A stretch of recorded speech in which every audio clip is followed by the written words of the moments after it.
Chapter 1 part 2 कार्यकारी आधार की आवश्यकता। अगर आप किसी भी क्षेत्र में प्रगति करना चाहते हैं तो इसके लिए एवं बनने के लिए आपको इसके सिद्धांतों को समझना होगा। तभी आप इसकी शक्तियों का इस्तेमाल करते समय जान पाएंगे कि आपको कौन से परिणाम मिलेंगे। आप जिन विशिष्ट लक्ष्यों को हासिल करना चाहते हैं उन्हें आप इन शक्तियों की मदद से साकार कर सकते हैं। कई सालों तक मैंने केमिस्ट का काम किया था। अपने शुरुआती प्रशिक्षण में मैंने यह सीखा कि जब आप हाइड्रोजन के 2 परमाणुओं और ऑक्सीजन के 1 परमाणु को मिलाते हैं तो परिणाम हमेशा पानी होता है। कभी कभार या अक्सर नहीं, हमेशा। जब आप ऑक्सीजन के 1 परमाणु और कार्बन के 1 परमाणु को मिलाते हैं तो कार्बन मोनोऑक्साइड नामक जहरीली गैस उत्पन्न होती है। लेकिन अगर आप ऑक्सीजन का 1 और परमाणु जोड़ देते हैं तो आपको कार्बन डाइऑक्साइड मिल जाती है, जो प्राणियों के लिए हानिरहित और पौधों के लिए जीवनदायी होती है। ये शाश्वत और अपरिवर्तनीय तथ्य है। इन्हें हम सिद्धांत कहते हैं। काम करने की दृष्टि से आपके अवचेतन मन के सिद्धांत केमिस्ट्री, फिजिक्स और गणित के सिद्धांतों से अलग नहीं है। अगर आप रासायनिक या भौतिक शक्तियों का प्रयोग करना चाहते हैं तो आपको इन क्षेत्रों के सिद्धांतों को सीखना होगा। इसी तरह अगर आप अपने अवचेतन मन की शक्ति का प्रयोग करना चाहते हैं तो आपको इसके सिद्धांतों को सीखना होगा। आम तौर पर इस सिद्धांत को सभी स्वीकार करते हैं। पानी अपना स्तर खुद खोज लेता है। यह एक शाश्वत सिद्धांत है। यह हर जगह, हर समय पानी और पानी जैसे सभी द्रवों पर लागू होता है। प्राचीन मिस्र के लोग इस सिद्धांत को जानते थे। इसका प्रयोग उन्होंने महान पिरामिडों की नींव को आदर्श रूप से समतल बनाने में किया था। आज भी सिंचाई तंत्र से लेकर हाइड्रोइलेक्ट्रिक पावर स्टेशन बनाते समय इंजीनियर इसका प्रयोग करते हैं। या यह सिद्धांत ले, गर्म होने पर पदार्थ फैलता है। यह हर जगह, हर समय और हर परिस्थिति में सच है। अगर आप स्टील के टुकड़े को गर्म करेंगे तो यह फैलेगा, चाहे यह स्टील चीन, इंग्लैंड, भारत में हो या पृथ्वी का चक्कर लगा रहे अंतरिक्ष यान में हो। गर्म होने पर पदार्थ फैलता है। यह एक शाश्वत सत्य है। यह भी एक शाश्वत सत्य है कि आप अपने अवचेतन मन पर जो छाप छोड़ते हैं वह परिस्थिति, अनुभव और घटना के रूप में व्यक्त होती है।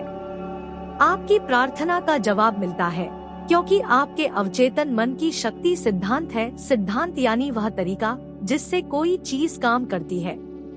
उदाहरण के लिए बिजली का एक महत्वपूर्ण सिद्धांत यह है कि यह उच्च क्षमता से निम्न क्षमता की ओर काम करती है। जब आप बल्ब चालू करते हैं या इलेक्ट्रिक स्टोव पर खाना पकाते हैं तो आप बिजली के इस सिद्धांत को नहीं बदलते हैं। आप इस सिद्धांत का लाभ लेते हैं। प्रकृति के साथ सहयोग करके आप अद्भुत खोजों और आविष्कारों को साकार कर सकते हैं जो मानवता को अनंत तरीकों से सुख प्रदान करते हैं। आपका अवचेतन मन सिद्धांत है। यह विश्वास के नियम पर काम करता। आपको जानना होगा कि विश्वास क्या है, यह क्यों और कैसे काम करता है। बाइबल सरल, स्पष्ट और सुंदर तरीके से बताती है। जो भी इस पहाड़ से कहेगा तुम हट जाओ तथा समुद्र में चले जाओ और वह अपने दिल में शंका नहीं करेगा बल्कि विश्वास रखेगा कि जो वह कहता है अवश्य होगा, तो वह जो कहेगा वह अवश्य होगा। आपके मन का नियम विश्वास का नियम है।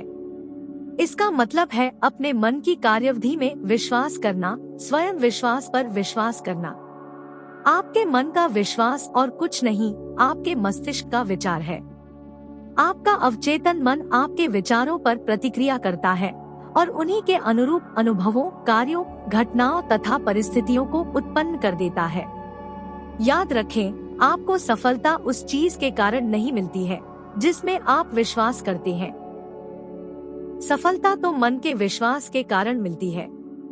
मानव जाति को जकड़ने वाले झूठे विश्वासों, रायों, अंधविश्वासों तथा डरों को स्वीकार करना बंद कर दें। शाश्वत सत्यों और जीवन की उन सच्चाइयों पर विश्वास करना शुरू करें जो कभी नहीं बदलती है। इस मोड़ पर पहुंचने के बाद आप आगे, ऊपर और ईश्वर की तरफ बढ़ने लगेंगे। जो लोग इस पुस्तक को पढ़ेंगे और अवचेतन मन के सिद्धांतों पर आस्था के साथ अमल करेंगे, वे वैज्ञानिक तथा कारगर प्रार्थना करने की काबिलियत हासिल करेंगे। अपने लिए भी और दूसरों के लिए भी आपकी प्रार्थना का जवाब क्रिया और प्रतिक्रिया के शाश्वत नियम के अनुसार मिलता है। विचार निहित क्रिया है। प्रतिक्रिया आपके अवचेतन मन का वह जवाब है जो आपके विचार की प्रकृति से मेल खाता है। अपने मन को स्वास्थ्य, सुख, शांति और सद्भाव की अवधारणाओं से भर दें, आपके जीवन में चमत्कार होने लगेंगे। 2 मस्तिष्क। आपका मस्तिष्क एक है, लेकिन इसके 2 स्पष्ट और विशिष्ट कार्यकारी भाग हैं। इन दोनों का कार्य विभाजन मस्तिष्क के सभी विद्यार्थियों को काफी अच्छी तरह मालूम है। आपके मस्तिष्क के ये दोनों हिस्से एक दूसरे से मूलतः अलग हैं। इन दोनों के अपने विशिष्ट गुण और शक्तियां हैं, जो एक दूसरे से अलग है। मस्तिष्क के इन दोनों कार्यों में भेद करने के लिए कई नामों का प्रयोग किया जाता है, जैसे वस्तुनिष्ठ ऑब्जेक्टिव और व्यक्तिनिष्ठ सब्जेक्टिव मन, चेतन और अवचेतन मन, जागृत और सुषुप्त मन, सतही और गहरा स्वरूप, स्वैच्छिक वॉलंटरी और अनैच्छिक इनवॉलंटरी मन, पुरुष और स्त्री मन आदि। नाम चाहे जो भी दिया जाए, इससे मस्तिष्क के मूल द्वैत का पता चलता है। इस पूरी पुस्तक में मैं आपके मस्तिष्क के 2 हिस्सों के लिए चेतन कॉन्शियस और अवचेतन सबकॉन्शियस मन का प्रयोग करूंगा। अगर आपको दूसरे शब्द आसान लगते हो तो आप उनका प्रयोग कर लें। महत्वपूर्ण शुरुआती बात यह है कि मस्तिष्क की इस द्वैत प्रकृति को पहचान लिया जाए और स्वीकार कर लिया जाए।